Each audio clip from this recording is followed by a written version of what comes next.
Hello बच्चों, कैसे हैं आप सब लोग। तो चलिए आज मैं आप सब लोगों के लिए एक नई हिंदी का एक नई टॉपिक लेकर के आया हूं। और आप जैसा कि जानते हैं कि हिंदी व्याकरण का एक स्टेप टू स्टेप सारे टॉपिक्स पढ़ाया जा रहा है हिंदी व्याकरण के। तो आज आप सब लोगों के समक्ष एक नई टॉपिक लेकर के आया हूं जिसका नाम है वचन। तो चलिए आज हम समझते हैं कि वचन होता क्या है। और ये जो वचन होता है इंग्लिश में नंबर के रूप में आता है, नंबर आता है, नंबर टॉपिक के नाम से आता है। और वचन से एक से दो प्रश्न आपके सारी परीक्षाओं में फंसते हैं। तो चलिए देखते हैं वचन होता क्या है, वचन के भेद कितने होते हैं, और हम पहचानेंगे कि एक वचन बहुवचन कैसे होता है। तो चलिए देखते हैं। तो यहाँ हमने लिखा है वचन।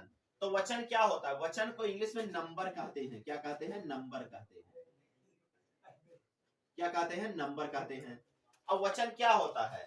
जिससे किसी संज्ञा के एक या एक से अधिक होने का पता चलता है उसे हम क्या कहते हैं? वचन कहते हैं।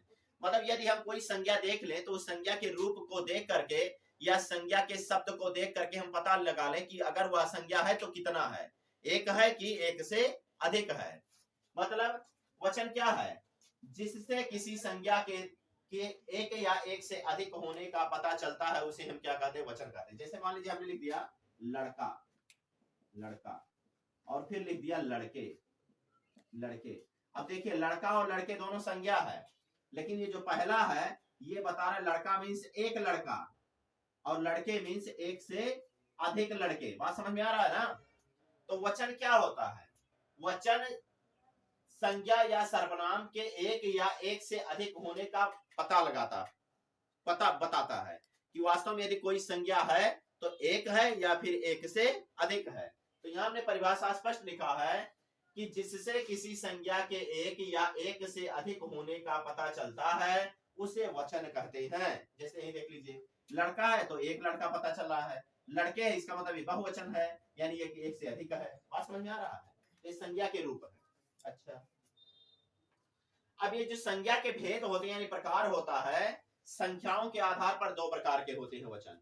पहला होता है एक वचन जिसे बोलते हैं सिंगुलर नंबर, और दूसरा होता है बहुवचन जिसे बोलते हैं प्लूरल नंबर। इसे बोलते हैं सिंगुलर नंबर। कौन सा नंबर बोलते हैं? Singular number. याद रखिएगा, इसे क्या बोलते हैं? Singular number. और इसे भैया क्या बोलते हैं? Plural number. कौन सा नंबर बोलते हैं? Plural number. हालांकि इंग्लिश में इस तरह से बताया जाता है सिंगुलर प्लूरल, लेकिन वही चीज है, सेम। अच्छा, अब एक वचन जैसा कि नाम से यह स्पष्ट है एक, इसका मतलब यह संज्ञा अथवा सर्वनाम के एक का बोध कराएगा। अर्थात जिससे किसी संज्ञा के जिससे किसी एक संज्ञा के होने का पता चलता है उसे हम क्या कहते हैं? एक वचन। जैसे ही देख लीजिए किताब, लड़की, लड़का। लेकिन दूसरी तरफ देखिए बहुवचन में क्या दिया है कि जिससे किसी संज्ञा के एक से अधिक होने का पता चलता है उसे क्या कहते हैं? बहुवचन। जैसे यहाँ देख लीजिए, यहाँ लिखा था किताब तो यहाँ लिख दिया किताबें, यहाँ लिखा था लड़की तो यहाँ हो गया क्या? लड़कियां। यहाँ लिखा था लड़का तो यहाँ क्या हो गया? लड़के। और समझ में आ रहा है? तो इसका मतलब जिससे किसी संज्ञा के एक होने का पता चलता है उसे हम क्या कहते हैं? एक वचन। और जिससे किसी संज्ञा के एक से अधिक होने का पता चलता है उसे हम क्या कहते हैं? बहुवचन। लेकिन कुल मिला जुला करके वचन होता क्या है? वचन वह है जिससे किसी संज्ञा के एक से अधिक एक या एक से अधिक होने का पता चलता है। और वचन को संख्याओं के आधार पर दो भागों में बांटा गया है। एक होता है एक वचन और दूसरा क्या होता है? बहुवचन। एक वचन को सिंगुलर नंबर कहते हैं और बहुवचन को हम क्या कहते हैं? प्लूरल नंबर कहते हैं। अब एक वचन जैसा कि नाम से ही स्पष्ट है एक, यानी जिससे किसी एक संज्ञा के होने का पता चलता है उसे हम कहते हैं एक वचन। और बहु मीन्स ज्यादा, यानी जिससे किसी संज्ञा के एक से अधिक होने का पता चलता है उसे हम क्या कहते हैं? बहुवचन। अब थोड़ा सा ट्रिक हम देख लेते हैं। वचन संबंधी कुछ महत्वपूर्ण निर्देश हमने हेडिंग नीचे लिखा है। आप अगर ये इतना पढ़ लिए समझ लीजिए कि आपका बहुत ज्यादा तैयार हो जाएगा, आप आसानी से पता लगा लेंगे कि एक वचन है कि बहुवचन है। तो वचन संबंधी महत्वपूर्ण निर्देश हमने लिखा है कि कैसे कैसे पहचानेंगे कि एक वचन है कि बहुवचन है। तो याद रखिएगा, पहला पॉइंट हमने दिया है कि कुछ शब्द नित्य बहुवचन होते हैं। ये बात याद रखिएगा। जैसे परीक्षा में आ जाए, मान लीजिए टेट में आ जाए कि आंसू क्या है? बहुवचन है कि एक वचन है? तो देख लीजिए हमने शब्द भी लिख दिया है। हमने लिखा, पहला पॉइंट लिखा कि कुछ शब्द नित्य बहुवचन होते हैं। जैसे लिखा है आंसू, अक्षर, रोम, केश, दाम, होश, भाग्य, हस्ताक्षर जो हम लोग सिग्नेचर करते हैं, दर्शक, दर्शन, लोग, समाचार आदि हमेशा किसमें पाए जाते हैं? बहुवचन। नित्य बहुवचन होते हैं, इन्हें एक वचन में कभी भी बनाया नहीं जाता है। नोट कर लीजिए कि कुछ शब्द नित्य बहुवचन होते हैं। वे शब्द हैं कौन कौन से? आंसू, अक्षर, रोम, केस, दाम, होश, भाग्य, हस्ताक्षर यानी सिग्नेचर, दर्शक यानी ऑडियंस, दर्शन, लोग और समाचार। ये हमेशा किस वचन में पाए जाते हैं? बहुवचन में। किस वचन में? बहुवचन में पाए जाते हैं, ये याद रखिएगा। दूसरा पॉइंट आते हैं। दूसरा पॉइंट दिया है कि कुछ शब्द नित्य एक वचन होते हैं। अभी तो मैंने पहले लिखवाया बहुवचन की हमेशा पाए जाते हैं ये शब्द, लेकिन ये ऐसे शब्द होते हैं जो हमेशा कई वचन में पाए जाते हैं, एक वचन, इन्हें बहुवचन में कभी भी बनाया नहीं जाता। जैसे क्या है? भीड़, जनता, पुलिस। बात समझ में आ रहा है? ये हमेशा कितने वचन में पाए जाते हैं? एक वचन में। कौन कौन से? कुछ शब्द नित्य एक वचन होते हैं, जैसे भीड़, जनता, पुलिस। बात समझ में आया? अच्छा, लेकिन तीसरा पॉइंट हमने लिखाया कि हिंदी में अनेक शब्दों के अंत में, यहां देखिए थोड़ा सा मिट गया था लेकिन कोई बात नहीं, हिंदी में अनेक शब्दों के अंत में गण, जन या वृद्ध लग जाता है। क्या लगता है? वृंद लग जाता है। तो ऐसे शब्द क्या हो जाते हैं? बहुवचन बन जाते हैं। यानी जब किसी शब्द के अंत में गण आ जाए, जन आ जाए या फिर वृंद शब्द जब लग जाता है तो वह रहता तो है पहले एक वचन में, लेकिन जैसे लगेगा तो वह किस वचन में बदल जाता है? बहुवचन में। कहते हैं बहुवचन में। जैसे ही देख लीजिए, अध्यापक दिया है। अब अध्यापक क्या है? अध्यापक में जैसे गण लगाया गया, क्या बन गया?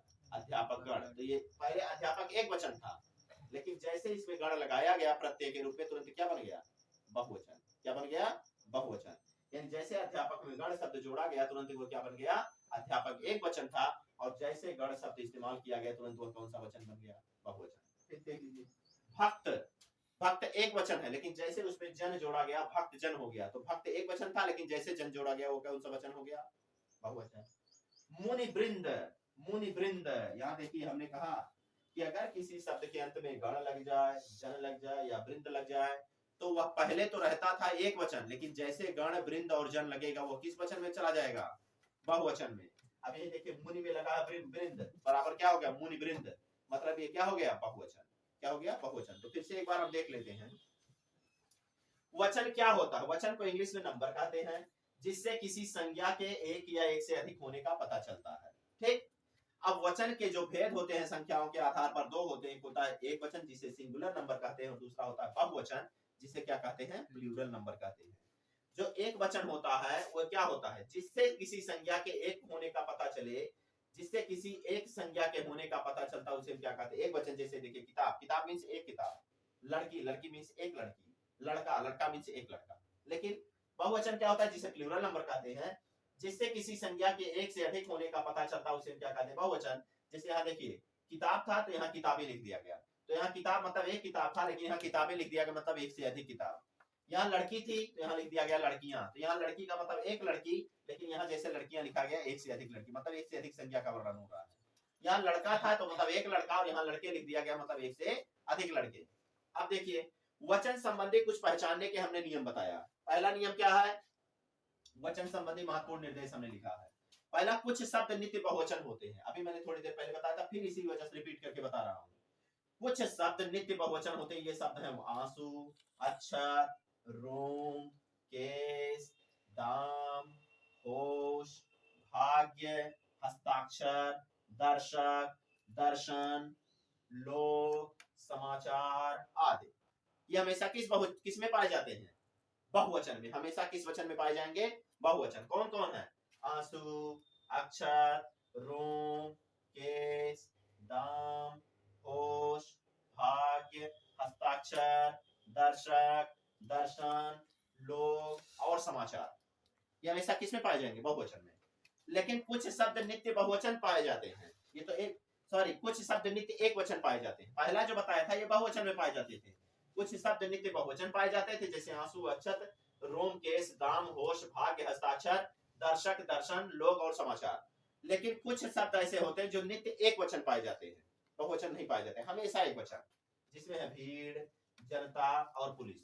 लेकिन हिंदी में अनेक शब्द ऐसे होते हैं जिनके अंत में या तो हम गण इस्तेमाल कर दें, या जन इस्तेमाल कर दें, या वृंद इस्तेमाल कर दें।